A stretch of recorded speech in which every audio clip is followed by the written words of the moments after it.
as well. Thank you, Chair. Thank you all for appearing. I've got some questions about AEMO, so I'm not sure whether they're best directed to you, Mr Duggan. Yep. For the people at home, can you just explain AEMO's role in the energy space? Yeah, very happy to. So for those who may be joining from home, so AEMO is the Australian Energy Market Operator. Their primary purpose, or they sort of do a number of roles, but their primary purpose really is as the market operator for the electricity system. So they ensure that the electricity grid is operating in order to get the generation capacity through to its demand. So they operate and have control rooms which essentially direct electricity. And gas. And gas, yep. They also play a role consistent with that in providing reports that go to one of the things we've talked about quite a bit today already, Senator, is the integrated system plan. So providing advice on what is the optimal or the least cost pathway through to getting to an electricity system by 2030, 2035, what sort of potential pathways there are that are consistent with government policy in that regard. So what are the technology mixes, etc. They also do reliability modelling, so they put out an electricity statement of opportunities, which is a signal to investors about where there's the opportunity to invest because there's the potential there for an opportunity, a supply opportunity to meet projected demand. Similarly on the gas side with the gas statement of opportunities. But they're not federally owned, are they? No, so they're effectively a corporate structure, and there's an ownership there where there's effectively an arrangement where parts of industry are part owners in AEMO, governments are part owners of AEMO. So yeah, there are, in a sense, it's as I said, a corporate structure of which governments are one part of a broader ownership structure. And because of that corporate structure, they're not accountable to any one parliament, are they?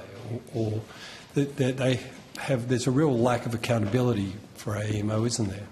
I wouldn't say that, Senator. I think through this committee we've given a lot of evidence over time on AEMO and the role that it plays.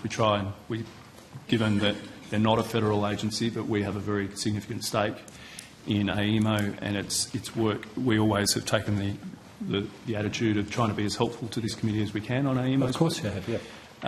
And my sense is that is replicated in the state and territory governments as well. I know my counterparts in the states spent a lot of time talking about AEMO's reports. And I think, Senator, it's worth noting, yes, please, Secretary. Mr Duggan can add to this, but of course they are also accountable to the energy ministers formally. So there is an accountability that they have to the state energy meeting ministers acting as in council as well. Yeah, so it's a good point. So just to elaborate on that. So at each Energy and Climate Ministerial Council meeting, the head of AEMO will appear, will provide an update and provide quite a bit of detail on AEMO's work program through to energy ministers as stakeholders and shareholders in AEMO. So there is a real from all governments, there is, in a sense, an accountability through that forum. Sorry, please. Could I add also that AIMO is a creature of the National Electricity Law, so just in the sense of the overall governance and accountability of many Corporations Act companies with a board of directors, they have the additional level of scrutiny of being a statutory, as being created by the electricity law and oversighted by the Energy and Climate Ministerial Council in terms of the performance of their functions under that law. So, but they're not just a market operator or a system operator. They have both those roles, both system and market operator. But they also have planning functions, certainly in Victoria. And some of those planning functions which go into their ISP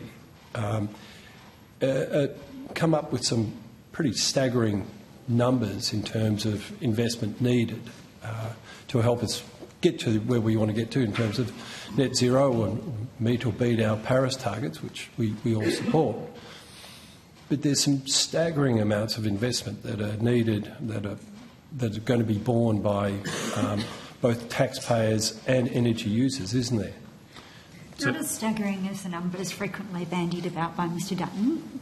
I'm not here to speak on Mr Dutton's behalf, Minister. I'm quite certain of that. And but I will just promise thought you I'd make that I point. have no intention of speaking on his behalf, and hope he never does on mine. So, but it's just for the people at home.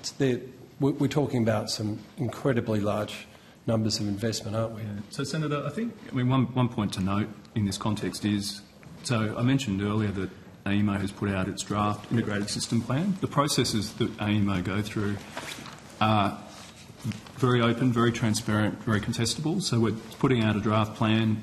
Sitting behind the actual published document is a ream of information on all the assumptions made, the project by project inputs that go into their outputs. So everything that AEMO does, I would argue, is contestable.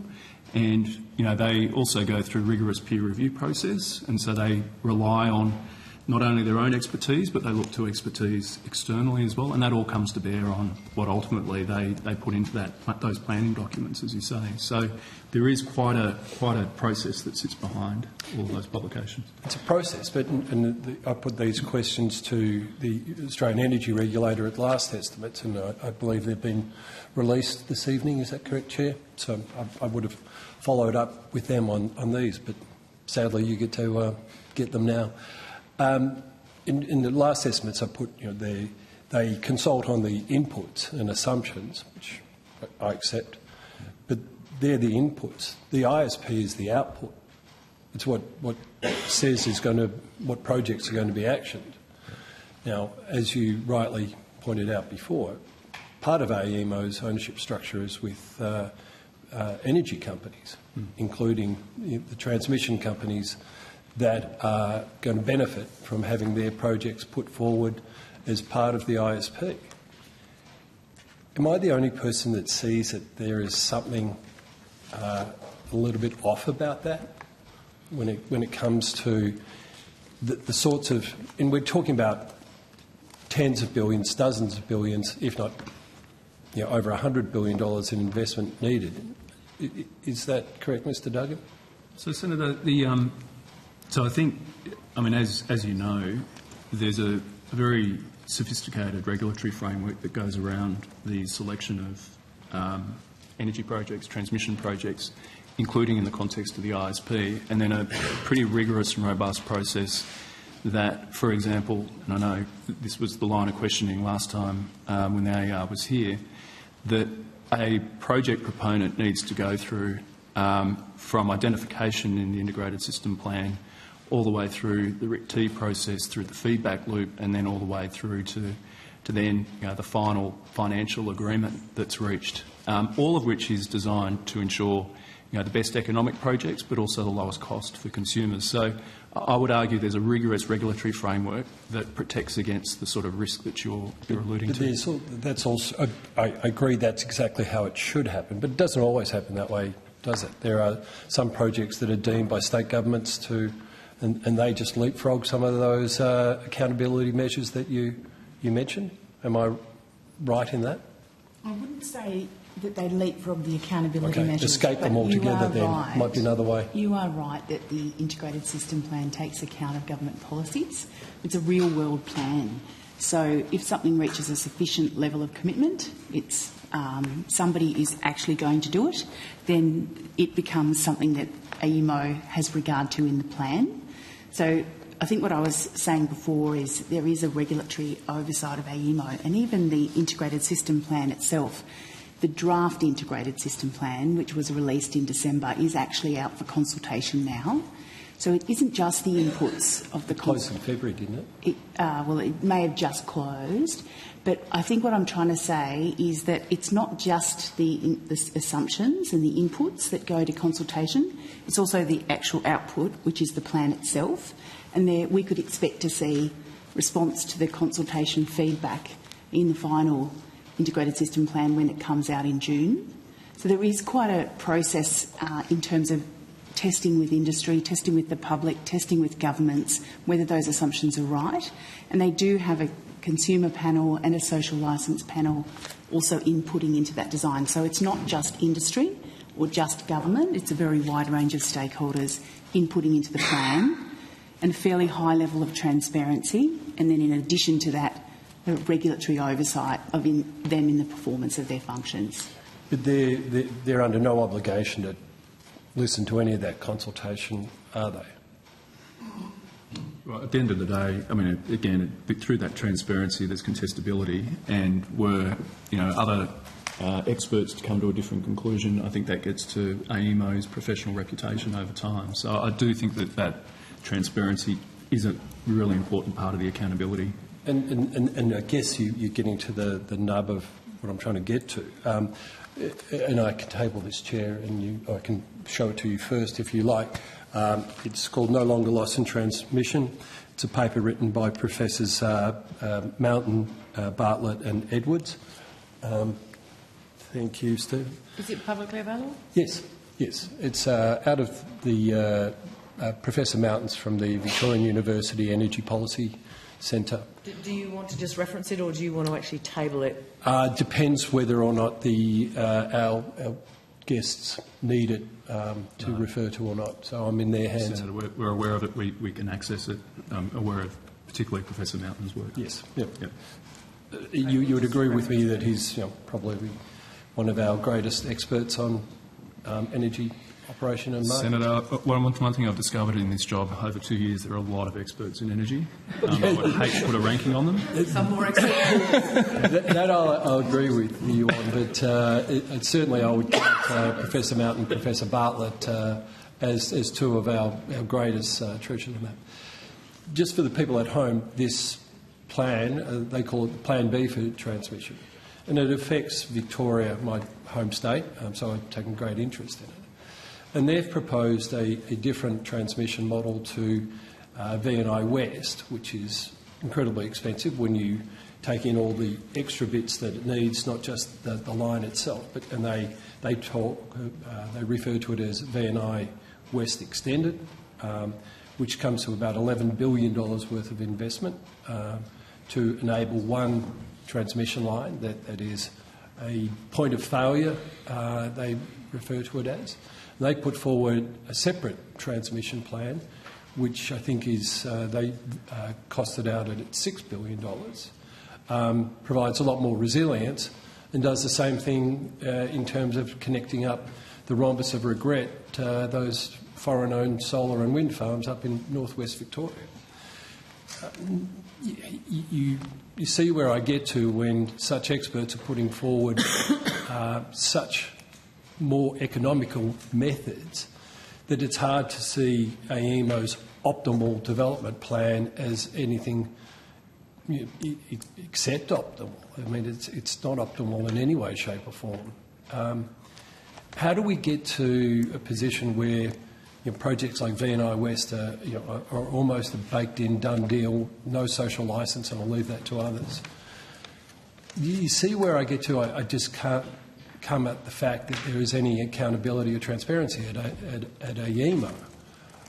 There really needs to be another layer, or they need to be divested of some of their powers such that they're not king and godmaker. Do you see where people at home might be worried about the sorts of numbers that the costs that they're going to bear on their electricity bill and in their taxes, when we're not seeing a lot of accountability or optimality out of AEMO?